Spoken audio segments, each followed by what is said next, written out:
권력형 성폭행을 일삼는 조직의 리더가 있습니다. 부하에게 좋은 자리를 약속하면서 자신의 사회적 지위를 이용해 그의 성을 착취하는 성범죄. 가지고 있는 권력이 거대할수록 그 압박은 더욱 커집니다. 잔인하고 더러운 형태의 범죄죠.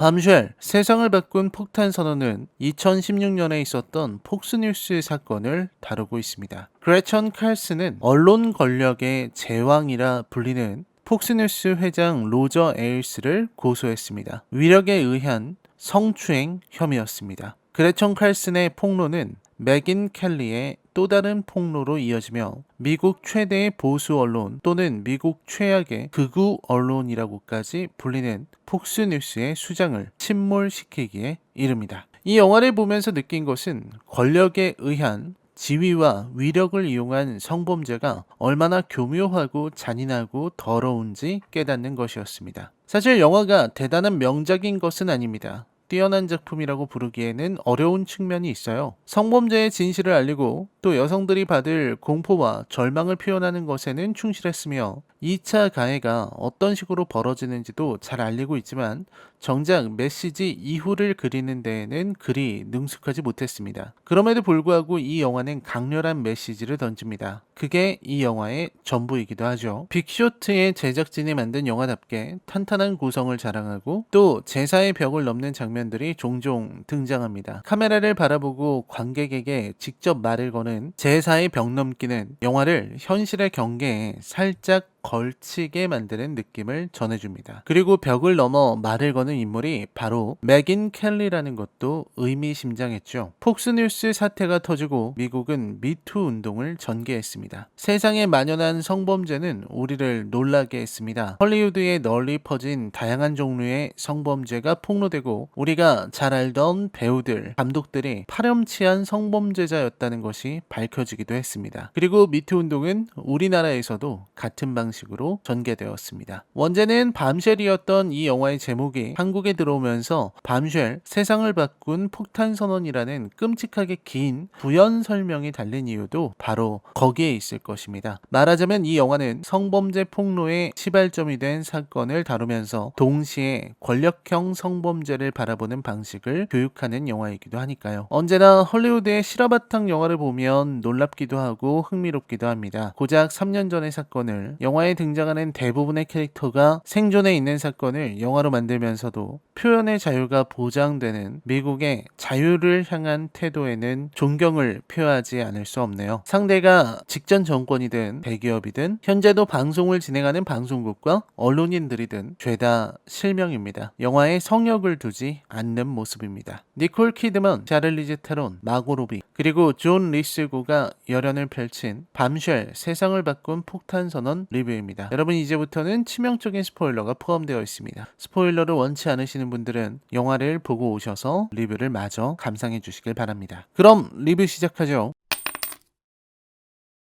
영화는 3명의 주인공보다 먼저 폭스뉴스를 소개하는 데 시간을 드립니다. 폭스뉴스를 이해해야만 이 사건의 본질에 다가설 수 있다고 생각했을까요? 앞에서도 말했듯 폭스뉴스는 보수 언론, 극우 언론이라 부를 수 있는 곳입니다. 사실상 트럼프를 지지한 유일한 언론이라는 소리도 있었죠. 또 트럼프 역시 폭스뉴스를 지지하는 발언을 하기도 했습니다. 여러모로 통하는 사이라는 거죠. 폭스뉴스는 자주 오보를 하고 거짓 주장을 일삼아 같은 진영으로부터도 극단적이라는 비판을 받는 언론입니다. 하지만 미국에서 폭스뉴스는 결코 작은 언론이 아니라는 게 재미있는 포인트입니다. 현재 미국에서 폭스뉴스는 2020년 들어 케이블 사상 최고의 시청률을 기록할 정도로 강력한 언론입니다. 온갖 인종차별을 스스로 먹지 말라고 대놓고 민주당을 폄훼하고 공화당 편들기를 노골적으로 자행하는 이런 곳의 시청률이 상승하고 있다는 건 재밌는 일입니다. 핵심은 폭스뉴스는 미국에서도 가장 미투 운동과 거리가 먼 언론이라는 겁니다. 그들은 여성을 성적 대상화하고 성상품화하는 데 조금의 거리낌도 없는 이들입니다. 영화 초반에 폭스뉴스의 최대 권력자인 로저 에일스, 이른바 2층의 로저의 지시로 인해 바뀌는 것들이 나오는데 그중 하나가 여성 앵커 아나운서의 다리였습니다. 로저 에일스는 시청률을 올린다는 미명하에 뉴스데스크 하단을 투명하게 바꿔버렸습니다. 그렇게 해서 여성 앵커의 다리를 드러내는 거죠. 또 카메라의 각도를 하단에서 위를 바라보도록 설치해 여성 출연자의 각선미를 더욱 돋보이게 만들었습니다. 그 결과 시청률은 올랐고 로저 에일스는 시청률을 빌미로 모든 출연자들에게 치마를 입히고 치마의 길이를 짧게 하라고 명령했습니다. 그때 영화는 그레천 칼슨을 보여줍니다. 그레천은 다소 진보적인 가치들을 이야기합니다. 폭스뉴스 내의 혁명가라고 할까요? 특히 성적 대상화에 반대하기 위해 민낯 방송을 추진한 것은 결정적이었습니다. 폭스뉴스에서 진보적 가치가 통할 리 없죠. 즉시 로저 에일스의 간섭이 시작됩니다. 로저 에일스는 나이 먹은 여자의 맨 얼굴을 보고 싶어하는 시청자는 없다는 식의 폭언을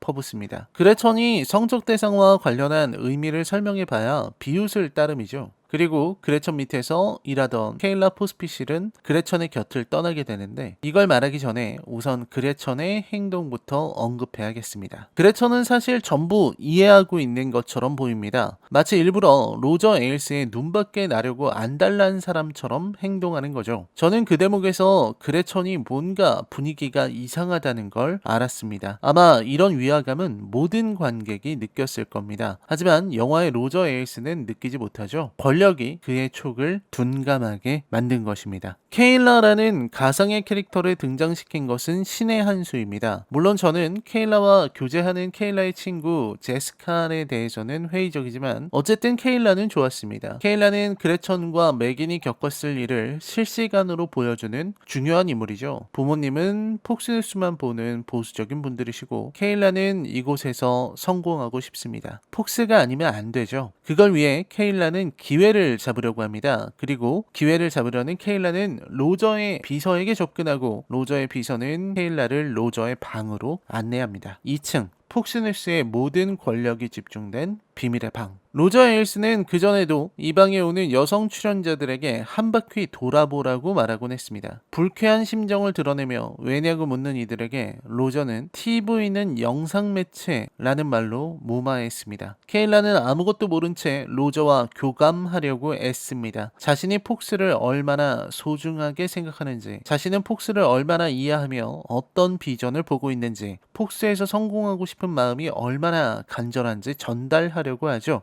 그도 그럴 것이 케일라는 지금 폭스뉴스 권력의 정점에 있는 인물을 독대하는 찬스를 얻은 거니까요. 그때 로저 에일스가 말하는 겁니다. 한 바퀴 돌아보라고요. 케일라의 이야기 따위 관심에 없는 거죠. 케일라는 흔쾌히 돌아봅니다. 그때 로저의 시선이 케일라를 훑는 장면이 나오는데 그 짧은 장면에서 저는 숨이 턱 막히는 것 같았습니다. 영화는 로저의 역겨운 시선을 감추지 않고 보여줍니다. 그리고 로저는 말하죠. 치마를 올려보라고요. 당황하는 케일라의 얼굴, 치마를 올려보라는 요구를 당당하게 하는 로저의 표정, 그리고 그 어색한 상황의 공기가 영화관에 있는 관객들 모두에게 전달됩니다. 그 어색하고 묘한 압박감이 사방을 가득 메우죠. 케일라는 여전히 별거 아니라는 듯 치마를 살짝 올리고는 어색하게 웃어 보입니다. 그 웃음에는 공포와 굴욕과 당황이 섞여 있습니다. 카메라는 케일라의 얼굴을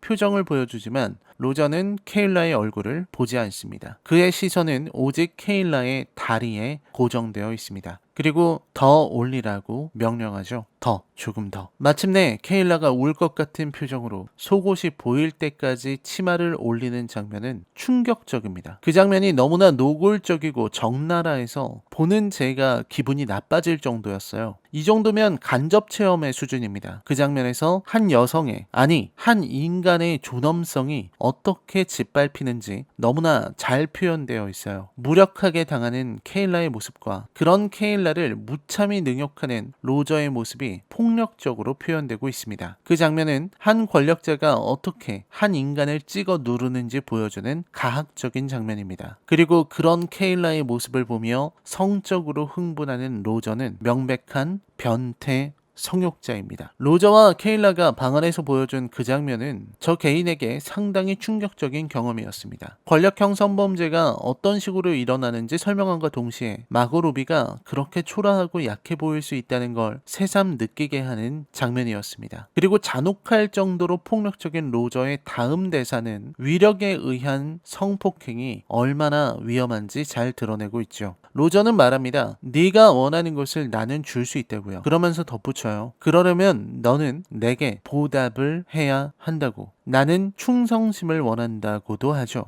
그리고 마지막으로 말하는 겁니다. 내게 어떻게 보답할 수 있을지 잘 생각해봐라 라고요. 저는 로저가 사디스트였을 거라 확신합니다. 변태 성욕자예요. 정도를 넘어선 괴물입니다. 로저는 분명 여성들이 자발적으로 자신에게 성을 제공하는 그 굴종의 순간을 즐겼을 것입니다. 그 순간에 로저의 지배적인 성향, 성욕이 충족되는 것이죠. 이는 다른 장면에서도 드러납니다. 바로 맥인 켈리죠. 폭스뉴스의 간판인 맥인 역시 로저에게 같은 제안을 받습니다. 충성심을 보이라는 말, 맥인이 그걸 거부하고 돌아서자 로저는 즉시 권력을 동원합니다. 자신의 지위와 권력을 동원해 자신은 방송계에 발을 들이지 못하게 만들겠다는 협박이 들어오는 것이죠. 그레천이 폭스를 그만두면서 로저 에일스를 고소합니다. 하지만 그 고소만으로는 로저를 끌어내리지 못했습니다. 오히려 세상에 만연한 2차 가해가 다가올 뿐이죠. 그 사람이 그럴 리 없다는 식의 비호, 성폭행을 당했다면서 어떻게 회사를 다니고 웃으면서 이야기하고 문자 메시지에 스마일 표시를 하느냐는 식의 폭언들이죠. 맥인 켈리의 말 맞다나 월급을 주는 사람에게 변태라고 말하는 것은 쉬운 일이 아닙니다. 세상은 피해자에게 피해자다움을 요구하고 영화에서 처음으로 폭로한 그레천은 즉시 외로워졌습니다. 하물며 폭스뉴스 내부에서는 더하죠. 결국 그레천의 고수가 빛을 볼 수 있었던 것, 그리고 그레천의 비장의 수가 먹힐 수 있었던 것은 폭스의 간판인 맥인 켈리의 지지 선언이 큰 힘을 발휘했기 때문입니다. 여기에서 영화는 깔끔하게 연대가 지닌 힘을 보여줍니다. 케일라는 맥인의 침묵을 비난했고 그레천은 애초에 맥인에게 기대하지 않았지만 결국 맥인이 그레천의 고소에 힘을 실어주면서 온갖 폭로가 본불 터지듯 쏟아지게 됩니다. 인상 깊은 장면이 많은 영화입니다. 특히 폭스뉴스의 여성 탈의실도 압권이었습니다. 로저 에일스가 지배하는 그곳은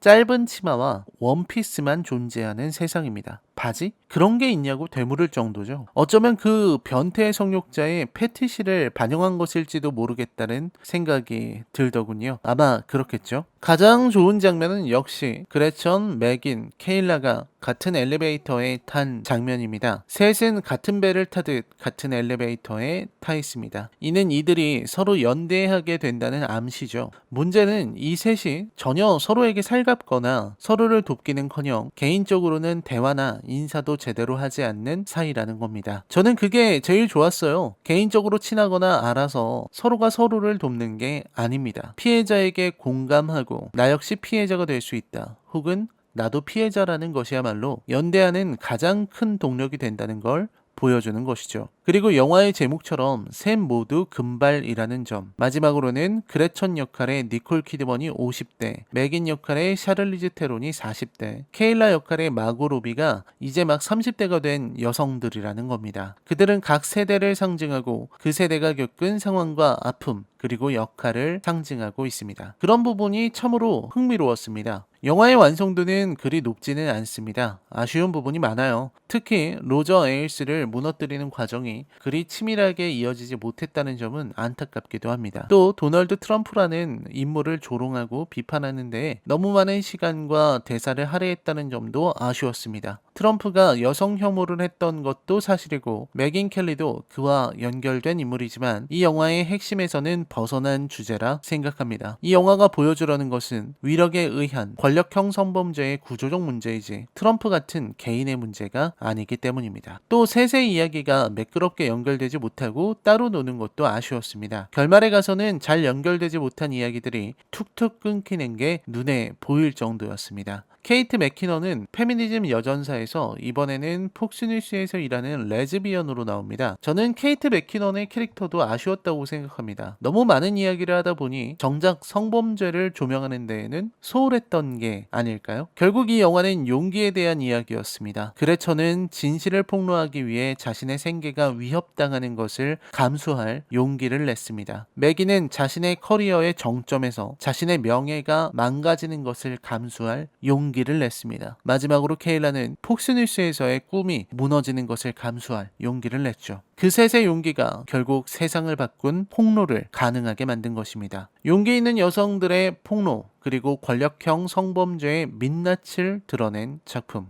밤쉘, 세상을 바꾼 폭탄 선언에 대한 제 평점은 10점 만점에 6점입니다. 아쉬운 부분이 분명히 있지만 저는 이 작품을 추천할 수 있을 것 같습니다. 이런 종류의 성범죄가 어떤 형태인지 잘 드러냈으니까요. 로저 에일스는 이 폭로로 인해 폭스에서 나왔고 얼마 지나지 않아 죽었습니다. 마무리가 아쉬운 것은 로저 에일스의 성범죄에 대해 폭스뉴스가 지불한 금액이 로저 에일스 개인의 퇴직금에도 미치지 못했다는 사실 때문입니다. 또 폭스뉴스의 권력형 성폭행은 로저 에일스 개인의 것은 아니었습니다. 그 구조 안에 리틀 로저가 얼마든지 있었다고 합니다. 그만큼 피해자도 더 많았죠. 영화에서도 그들의 이름을 계속 속삭이고 있어요. 당사자는 어떤 기분일까요? 라이너의 컬처 쇼크 영화 리뷰는 계속됩니다. 저는 다음 리뷰에서 찾아뵙겠습니다. 시청해주셔서 감사합니다. 안녕히 계십시오.